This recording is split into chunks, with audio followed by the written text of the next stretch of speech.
Director Communications and Patients Advocacy at OPPI.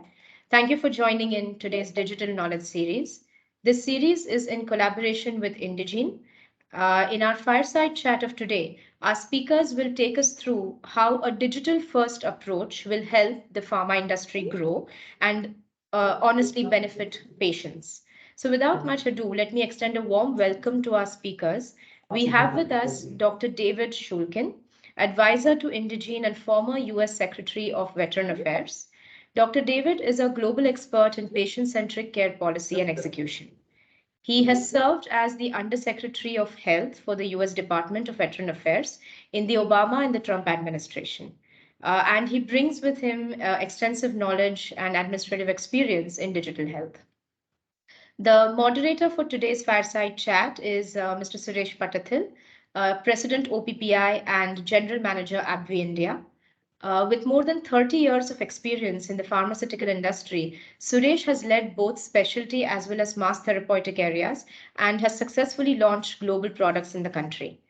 Thank you to both our speakers for joining in today.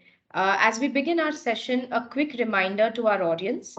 We will have time for Q&A towards the end of the session, and the audience may kindly click on the raise the hand icon to ask questions. A request also to kindly be on mute and off cameras during the session. So thank you once again, everyone, and over to you, Suresh. Thank you, Sabri, and hope you can all hear me well. And good morning, good afternoon to all of you, and welcome to the session on scaling digital transformation in healthcare with Dr. David Shuklin, MD, advisor to Indegene, and former US Secretary of Veteran Affairs. So it's good that we have Dr. David here, who is so experienced, and he's going to bring a lot of value to us as we get into the real chat. But before we get into the fireside chat, let me set the context. I think dynamic and digitized, these are the two buzzwords that have been very aptly defined the pharma space over the past few years. Today, the Indian pharmaceutical sector stands in the cusp. And by all estimates, it's expected to reach around $130 billion by 2030. Now, the COVID-19 pandemic has had different kinds of impact on people, but definitely for the pharma space, especially the digital acceleration, it's actually had a positive impact. And digitization has been leveraged across the value chain for R&D, diagnostics, disease management, and telemedicine. So digitization and access to healthcare is going to be a very important role in growing the pharma industry in India. And the initiatives which the government has put in place, such as the Ayushman Bharat Digital Mission, aims to deliver universal healthcare coverage by integrating digital technologies into healthcare infrastructure. And not only that, the government has actually put in their commitment by announcing an outlay of almost $4.5 billion or 37,000 crores for the National Digital Health Mission. So it's a lot of support for the future of digitalization. Finally, I believe that the global pandemic has hastened the digital disruption. And this disruption has transformed how people, healthcare physicians, and patients react to services and products. So it's a big change which is happening. And hitherto, the pharma industry has been sort of a laggard in the digital space as compared to other industries. But I think the COVID pandemic and everything else which has happened around it has accelerated our journey into the digital space. So today we have Dr. David. He brings in a tremendous amount of knowledge and administrative experience in digital health. And during his tenure in the US Department of Veteran Affairs, he has invested significantly in virtual care, digital health, and interoperable health systems. And from what I understand, they have an electronic health record of supporting almost 9 million veterans. And I think that's something which is significant. So, Dr. David, welcome to India. And, just to kickstart the fireside chat is what brings you to India? Well, first of all, thank you. And I thought your introductory comments, Suresh, were really right on target and very, very thoughtful. So just to let everyone know, I'm here in Mumbai, and this is my first visit to India, and it's quite an honor to be here. As you mentioned, I also have the privilege of working with Indegene as an advisor and have spent time with their team in the United States. But I knew that the real magic and the real work was being done over here in India, where they are in Bangalore. And so having the chance to come over and see that myself and understand the type of people that are supporting this type of digital transformation for so many pharmaceutical companies is something that I really think is an experience. You know, when you get a chance to visit yourself and meet people and talk to people, it's a lot better than just doing it virtually. Absolutely, absolutely. And since you have so much of experience, and having knowledge about the global trends, can you talk to us a little bit about the key trends impacting the healthcare industry and your thoughts on it? Yeah, well, look, there's so many trends impacting the healthcare industry. In general, the way that I tend to think about a healthcare industry is that a functional healthcare system, whether you're part of it as a pharmaceutical company, a healthcare provider, or a patient, you need to have good access to care. You need to have good quality care or good quality product, and then you need to have affordability. And if you take a look at all of those issues, that's exactly what we're seeing. We're seeing on the access front, we're seeing the use of digital tools, the use of telehealth and virtual care to be able to supplement and provide access where certainly during the pandemic, but I think we've learned this will go beyond the pandemic. We've had trouble reaching populations of patients. I certainly experienced that running the Department of Veteran Affairs, where we had to use virtual care to reach veterans.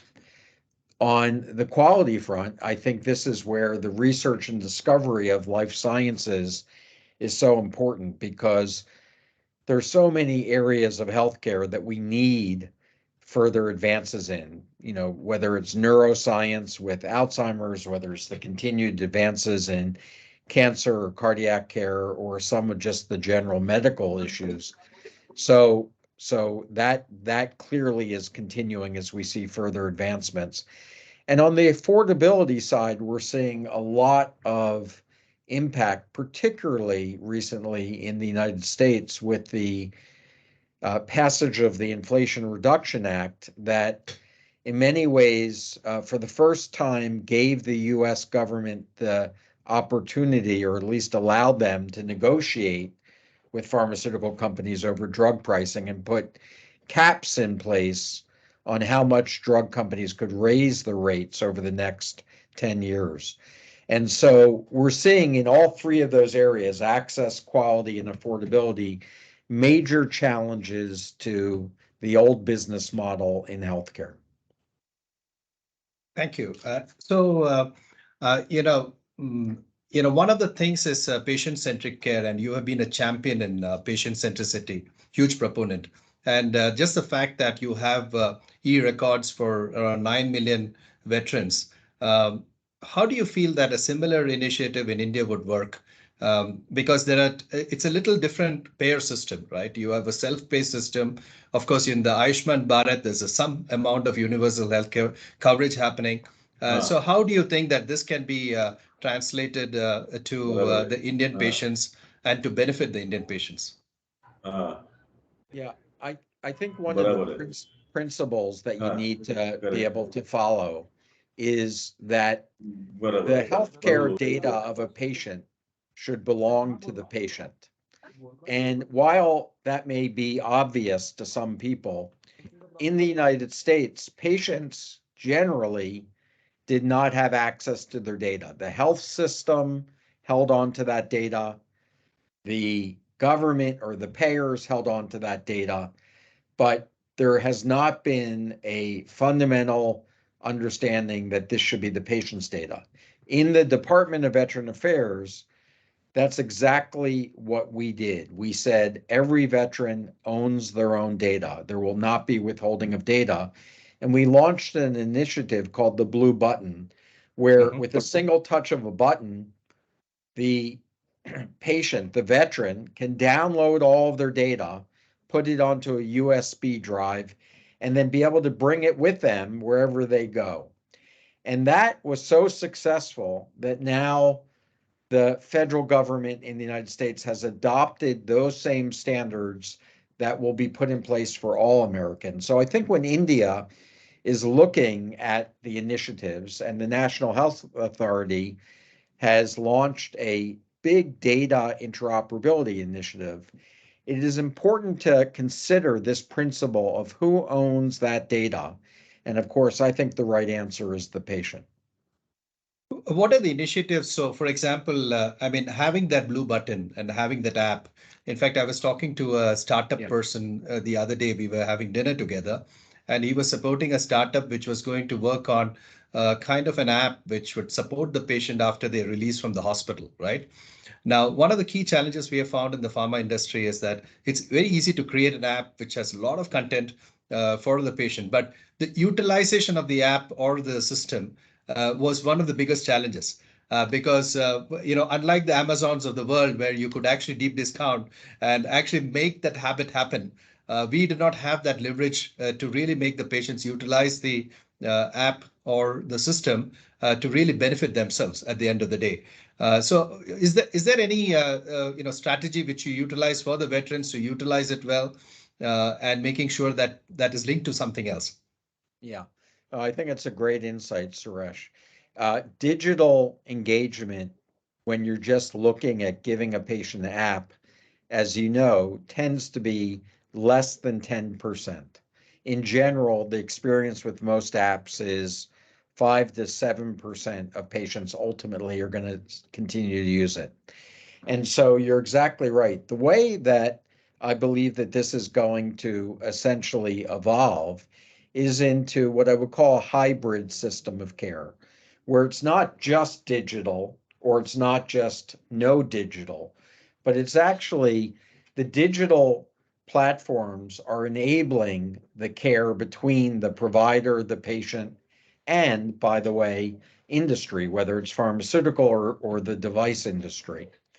And so if you go and you see your doctor and the doctor says to you, I want to see what you've been doing on your digital app. I want to talk to you about it, and this is how we can improve it. You're naturally going to improve that digital engagement rate at a much, much higher level. So I think that we really have to look at a hybrid model of using digital tools along with the human interaction between patients, providers, and industry. No, I think that's a good insight. And I think the key is going to be for the healthcare professional to actually insist that the patient downloads and utilizes. And, when the patient comes back, I'm going to use that app to see where you progress and how you progress. So that's something which needs to happen to make this more usage or utilization of the app. What are your general observations on the pace? I know COVID has sort of accelerated the digital disruption or acceleration in the pharma space, but what do you feel of the current pace and scale of digital transformation in healthcare? Yeah, I actually think we're in a critical period right now. The next 3 years, I think, are going to be very determining on where the future of the industry is. As we saw at the beginning of the pandemic, out of necessity, there was widespread adoption of virtual care, of digital tools. And now we're seeing somewhat of a retreat of that back to the old ways of doing things. I do think, though, that when I say the next 3 years are going to be critical, healthcare is, one of your earlier questions, some of the challenges that it faces, such as workforce shortages, such as supply chain disruption, the inflation that we're seeing in the cost of goods, which is happening at a greater level in healthcare than in other industries. This is going to force us essentially out of need to become more efficient. And the way you get more efficient is by using technology and digital platforms. We've seen that in almost every other industry except for healthcare. Take a look at finance or banking and how they've used that. So I think that one would expect that there's going to be much broader digital adoption over the next couple of years. But I think that healthcare always has a way of surprising people at how it sticks to the old ways of doing things, keeping the status quo. And so therefore, I think these next couple of years is going to be really important to see what happens in how quickly this moves forward. It's certainly, there's every reason for it to. And I think that, as you've mentioned with your introductory comments, we're seeing the investments from government, the investments from industry itself, the demand from patients. So it looks like we're going to see an acceleration, but I often am surprised about healthcare. Yeah, no, what you said is absolutely right. I mean, we were very gung-ho when the COVID happened and everything became virtual. We found there was a very cost-effective way to reach out to doctors for CMEs, high quality scientific content. Our interactions with the doctors were virtual through the CRM systems. And we said, you know what, we don't need physical reps at all. We could actually do it. But lo and behold, immediately after the COVID, we found that 99% of the interactions now with the doctors are back to physical interactions. So it's hardly one or two. So what we're looking forward to doing is actually moving some of the geographical expansion activities into virtual mode, or expansion of customer base into virtual mode. These are the two things which we're doing there. But what is remaining, and which is very good, is that we are able to reach out to a larger amount of HCPs with high quality scientific content through the virtual mode. Which would have been very expensive to get all of them together in one space to cascade.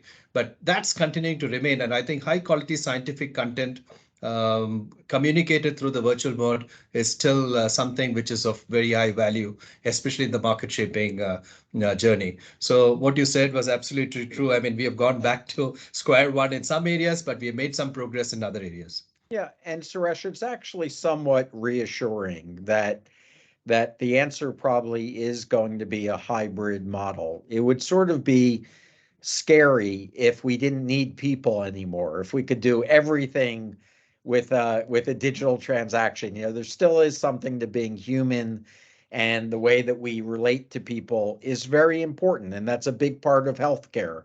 That's how people are comforted. That's how people are heard. That's how, we deliver a lot of the improvements because of this human interaction. On the other hand, going back to where we were, where healthcare was pen and paper, and you never made labor productivity gains, that doesn't make a lot of sense. So this sort of middle ground is probably what we're all looking for. So what you're saying is basically a phygital way is probably the right hybrid model to move forward with. Right. Okay. So I've heard a lot about this metaverse as the future. What possibilities does metaverse bring to the healthcare industry? Well, I think metaverse is likely to be another useful tool or adjuvant to helping close the gap between the patient experience and all of these new products and technologies. So if you take the pharmaceutical industry, and a patient really wants to understand what's it going to be like to take that drug, what are the side effects, what benefits can I expect from it, using a virtual reality platform, being able to experience what others have, I think it's going to be, frankly, pretty useful. I don't think it's going to completely replace the ability to ask questions and learn from others and get supported from others, just as we were talking about. But I think it's going to be a useful tool. And I think there's going to be a lot of exploration of how we can close a lot of the lack of understanding of how medications and other treatments impact patients. And it's one of the reasons why, in your industry, in the pharmaceutical industry, we know very high levels of non-compliance with taking medications. And I think the metaverse and virtual reality may be a tool that we can use to close some of those compliance gaps. No, absolutely. In fact, recently we are working on, you scan the augmented reality, you could actually have rich media files put on where you can actually give the patient information on the product. How do you put the product? How do you use the product? And what are your disease and what are the precautions? So I think these are technologies which are going to benefit the patient in terms of their adherence, their knowledge of the seriousness of the disease, because in many cases the patients are not aware of the seriousness of the disease, and thereby getting an optimal outcome from the medicines. So thank you so much for the metaverse answer. So last one before we go into the questions, because we want to leave some time for the people to ask them. Some of the initiatives taken by the Indian government was e-Sanjeevani, which is a telemedicine capability built during COVID for remote doctor consultations, and the National Digital Health Mission. What are your thoughts on these initiatives, and what more we need to do on this? Well, I think that they're very bold and important initiatives. And one of the uses of telehealth and virtual care and remote monitoring, I think it can make a significant difference in reducing the disparities of care between those that have resources to afford the best and those that don't and rely upon government for their health care. And I do think that telehealth and virtual care is the right way for the Indian government to go to assure that they can deliver care in remote areas and places where there may not be as many physicians and other healthcare professionals. And that's exactly what we found in the Department of Veteran Affairs, where veterans are living in every part of the United States. Some places we didn't have hospitals or even doctors or nurses, but we were able to provide them care using a virtual platform and telehealth services. I also think that the Indian government, the national health authorities, investment and commitment to creating interoperable data, an interoperable data platform, is going to be important not only to help improve the care that people in India get, but also to help the industry and to be able to expand the ability to use data for research and discovery, and to be able to share data across industry segments so that you can begin to start putting together pharmaceutical data with physical health data, with behavioral health data, with device data. And that's really how I think we're going to advance healthcare the fastest and the best way. Great, thanks. So last but not the least, I think India being the software services provider, a lot of innovation happening in the software space to the world, and we provide a lot to the world. What do you think? How do you think US and India can collaborate and perhaps co-innovate to scale digital transformation in healthcare? Well, I think there's so many opportunities, and that's clearly, what I'm learning on my visit here in India. I think that, first of all, we're seeing a lot of the talent in the software, in the technology world in India now beginning to turn its attention to healthcare. There are 7,000 new startups in healthcare in India, and we're seeing companies like Indegene that are focused on helping the life sciences industry. And I do think that you're going to see US companies turning more to look for help internationally. India would be a natural place to do that because of the workforce shortages that are occurring all throughout the United States. You just can't hire people with the type of technical backgrounds that India is so rich in. And so I think it's going to create more collaborations, more opportunities. And I think even at the government level, you can see that both the US government and the Indian government are really creating policies that are very similar about how healthcare should be dealt with. Thank you, David. I think you have, really put a perspective on how we could move forward digitally, and also bring in some of the best practices which are happening in the US, as well as, dovetailing some of the initiatives which the government is putting in place. So thank you so much for sharing your thoughts. But I think we have now open it up to the audience. I think there are a few questions. Savri, if you can sort of guide us. I think there are some questions in the chat, maybe, and anybody who wants to ask a question, please raise your hand and open your video and probably ask the question. But I think there's one question from Amninder Dillon. So the question is, how important is mesh tracking for social listening and insight generation, medical subject heading? So that's the question which Amninder has.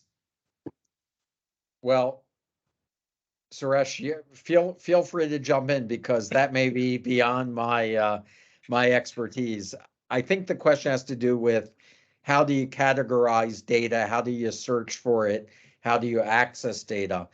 And I will tell you that one of the things, the principles of data interoperability and accessing data is to create standard definitions of those data elements and those data sets.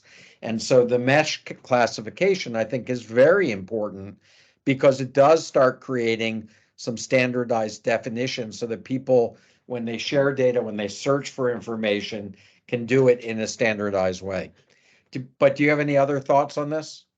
No, not much on that. And Okay. I've not really done too much of reading into Yeah. the subject. And so thank you, David. And one more question is, what are your thoughts on preventive, promotive health, and also early detection in home care? Does government have a big role to play in that?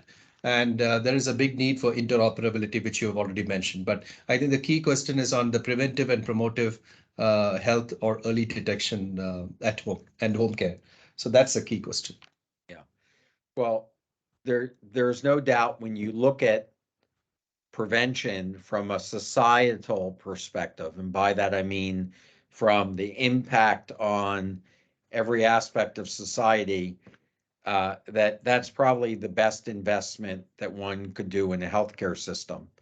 And I've learned about how effective India is at its vaccination programs and how well India did in the COVID vaccination, for example, even given how large the population is. And I think that really speaks to an understanding of why prevention is so important.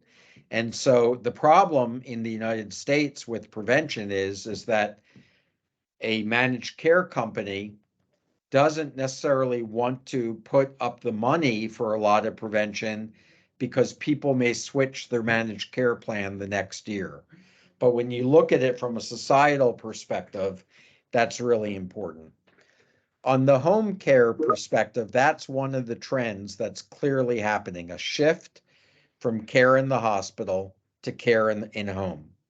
And I do believe when we look 5 to 10 years down the road, the home is going to be an enabled place to care for a lot more illness and to keep people at home than what we see now. And we're just beginning to see the technologies be developed and implemented to enable us to do that. But that's clearly going to be happening more and more. And I think it's a good thing. I think people are sometimes safer in their home. Hospitals, as you know, are places where people can get infected or can fall, and they're not comfortable in their surroundings, so they have emotional distress by being in a hospital, where at home they feel safe and secure. And I think once we have those tools in place, we're going to see more of that. Thank you, David. There's one more question from Saji Daniel. How can digitalization accelerate data on outcomes and cost effectiveness in the Indian context? Well, yeah, thanks for that question. Look, I think that digital engagement is a perfect tool for collecting outcomes data. And whether it's post-marketing surveillance in pharmaceutical companies, whether it's evaluating the outcomes of a certain treatment or a certain therapeutic, having patient-reported outcomes in the digital way, being able to capture digital data from devices and from monitoring, and integrating all of that data from the patient, from the data that's collected from the electronic health records that are being utilized. This is really where you can get a full picture of the impact of what the industry is having on people and the cost of care and all of the outcomes that are generally important. So I do think that digital transformation is going to be extremely critical to us understanding future therapies and the impact that they have. No, so hitherto we've always been sort of so dependent on the Swedish registry for most of the data we wanted. But outcomes and real world evidence is going to play a very important role in the scientific development of any product. I think a couple of more questions. We're on the top of the hour, but we will take those questions. Okay, so there's one question on policy, and this is please share some perspective on alignment of both India and US governments on the policy front to work together in enhancing data and digital capabilities. Is there any such initiatives ongoing or any thoughts behind this? Well, I think each country is pursuing a similar policy. The Indian government with the National Health Authority with their data interoperability platform, and in the United States through the Department of Health and Human Services and the Office of the National Coordinator, the data interoperability requirements are now integrated into current regulation and law. So you're going to have data sets available in both countries. The ability to then share across countries, I think we're seeing more and more of that between Europe and the United States and India and other countries that are looking for ways to use the data sets for things like predictive analytics and artificial intelligence and research and discovery. So I do think our policies are moving us closer to that. No, I think it's so important for, it should not be isolated development in each different countries. I think there should be something which benefits the globe as a whole and something which can be utilized on a global basis rather than in one country or the other. So I hope, there's a lot more discussion around that, and there's a lot more collaboration to put up such a system, because what comes to my mind is like the privacy policy. Like you have a GDPR in the Europe, you have something else, and US. So if there's something which is very common, it helps the industry, it helps the patient at the end of the day. Thank you, David. I think we are on the top of the hour, but I will pass it on to Asaveri. Asaveri, do we have time for a couple more questions, or we are on the top of the hour? We are on the top of the hour, so Okay. I wouldn't want to take up too much time from our speakers. But thank you so much, David, and Suresh as well. We have had a wonderful and engaging session. I think a lot of comments also are coming in from people to say that it was a very valuable, insightful, driven session. So thank you to you both for your time.